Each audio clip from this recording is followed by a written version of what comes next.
Billy Crawford, bida sa France kaysa sa Pilipinas. Wagi bilang champion sa Masked Singer France.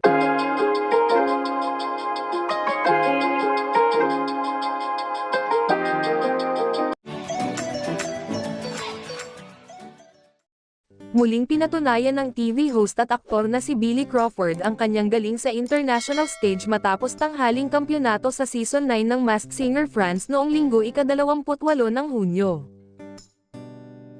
Si Billy Crawford ang Grand Champion ng Season 9 ng Masked Singer na ginanap sa France.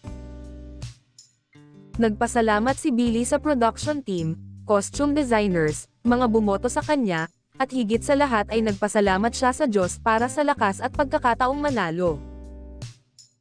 Mas lalo pang naging kapansin-pansin ang tagumpay na ito dahil hindi ito ang una niyang malaking panalo sa France.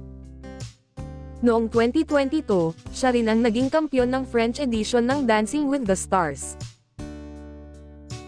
Nakatulong din sa kanyang kasikatan sa bansa kasunod ng kanyang tagumpay sa hit single song nitong, Trakin, noong 2002, na nagbigay sa kanya ng fanbase sa France.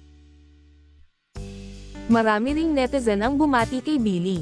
Sa mga komento, maraming nagsabing, world-class ang talento niya sa pagkanta at pagsayaw.